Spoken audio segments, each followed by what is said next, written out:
Welcome to the Disability Benefits Channel, folks. I'm your host, Emmett Irwin of the Law Office of Emmett B. Irwin. And today I have with me two of my members of our team, Katie Kowalski, a paralegal. Welcome, Katie. Hello, everyone.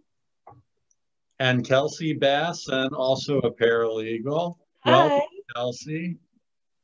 All right, and today we're going to ask the question that you guys out there have been probably asking: where does my Social Security disability application go after I file?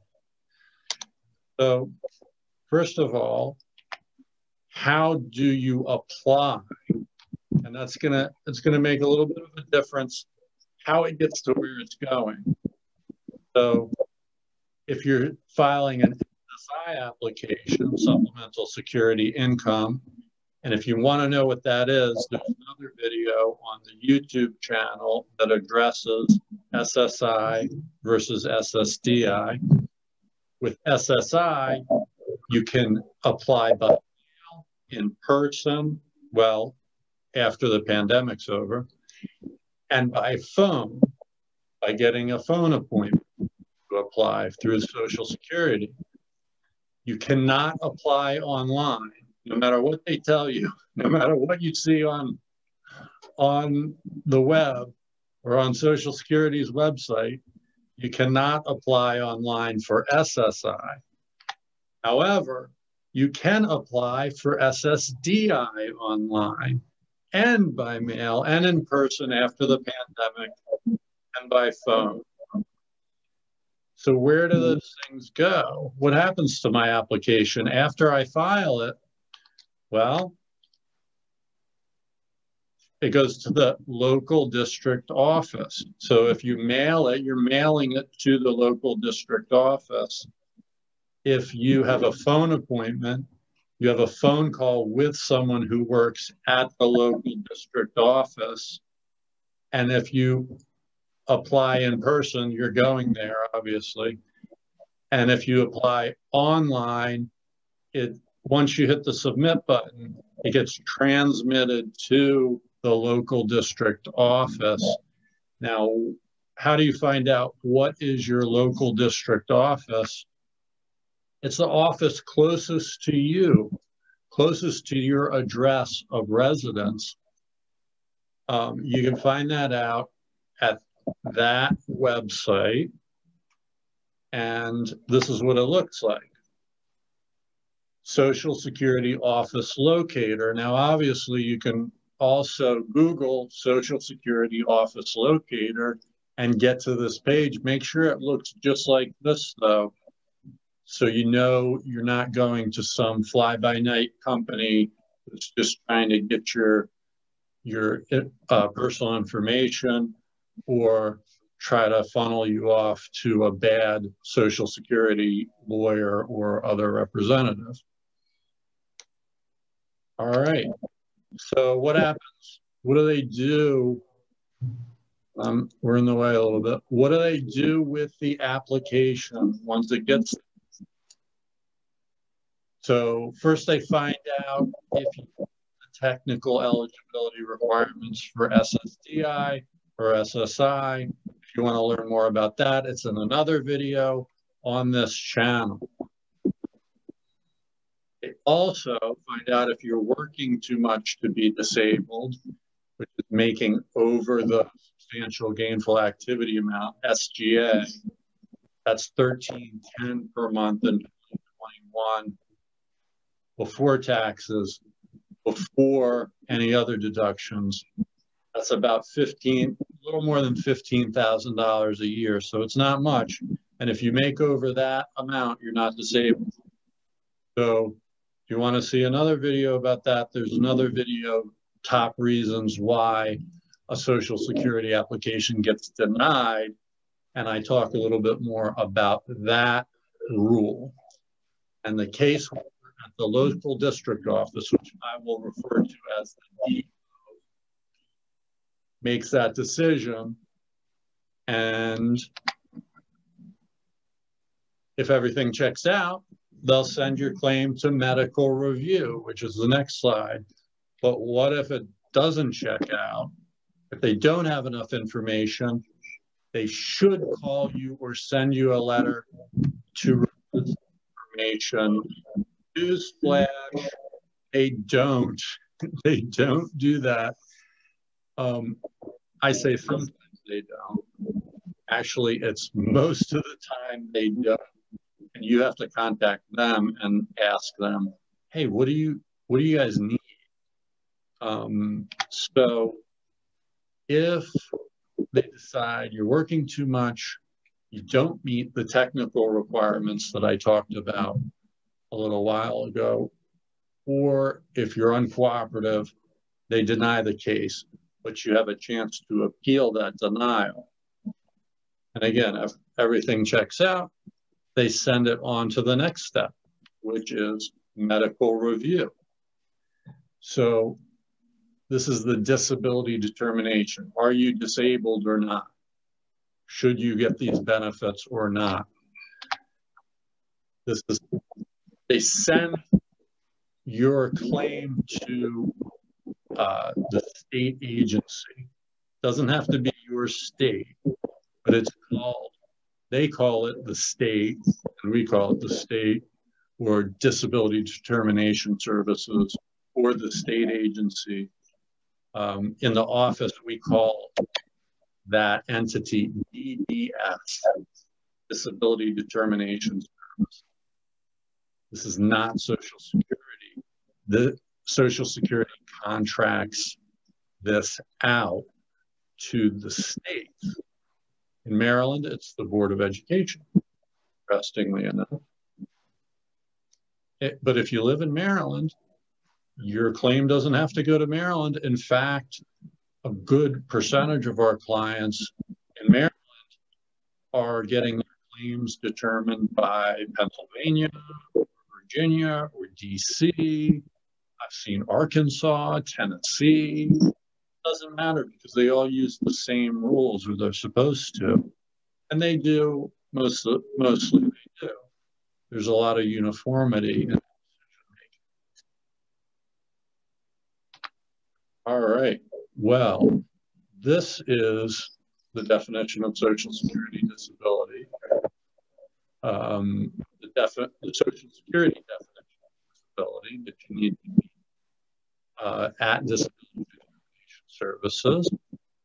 We talked about that a little while ago, and disability DDS will decide if you the 12-month durational requirement and the medical element of this definition.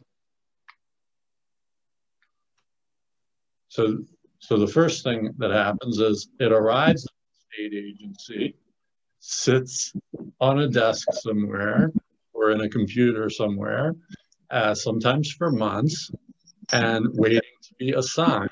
And it's then assigned to a disability examiner, and the disability examiner will gather the medical records, submit them to a doctor or psychologist, or psychologist, sometimes it's both, to decide if you're disabled, or if they can't find you disabled with the medical records they have, they will usually then ask you if you will submit to an examination, a medical examination, which is required. If they ask, it's required for you to submit to that, part of the Social Security rules. Or if they look at your medical records and say, well, I don't care what an exam says, you're not disabled, we're going to deny your case, then that's what they'll do. Or they'll deny your case after the examination, or approve your case after the examination. So that decision is back to the local district office. If you're disabled, the district office will try to figure out how to pay your benefits. And if there are any offsets, they also, what I didn't put in here is if it's an SSI claim, they will do the financial analysis again. So they try to catch you twice with having too much money or making too much money to get SSI. But if it's SSDI, they will just ask if you're getting workers' compensation or if you're getting a government pension, those kind of things that would reduce your SSDI benefit. Now,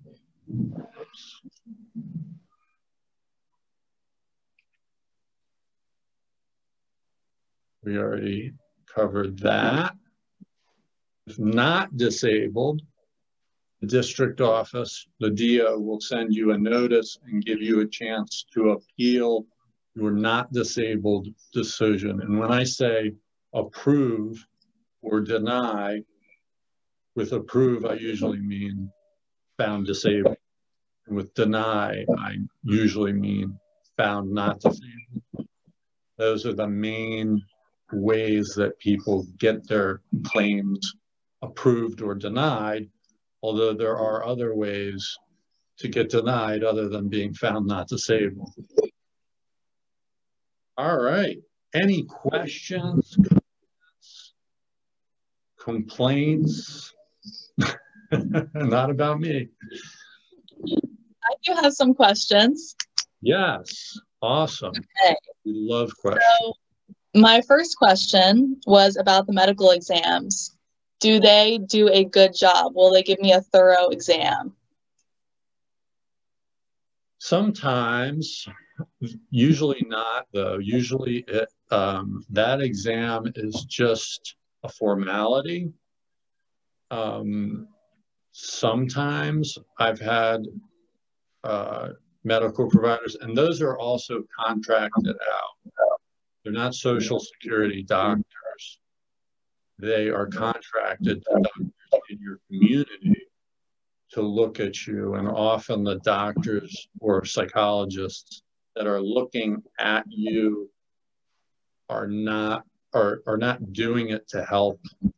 They are doing it for the money. And usually it's not a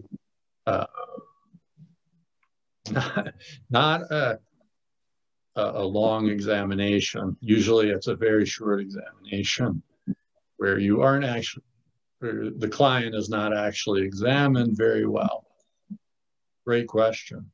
Okay, so would it be better for me to go to a different doctor and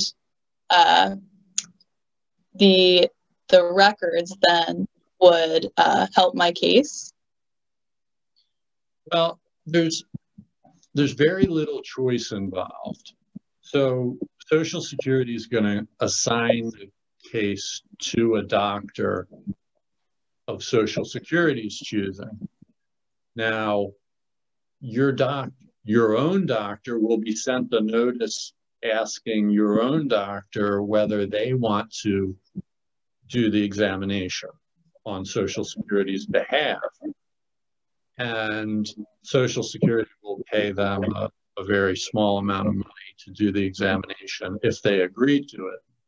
Most doctors that are seeing people in the community do not do those examinations. All right. So you out there, the viewers, can also ask questions, leave comments, or complain about Social Security, but not me, and not Katie and not Kelsey. Seriously, if any kind of comments with existing clients, if you want to leave those, feel free to leave those in the comments section. And you can do that by subscribing. There's a red subscribe button somewhere on your screen. Please subscribe to this channel if you want to see more videos like this, and we will see you next time. Bye.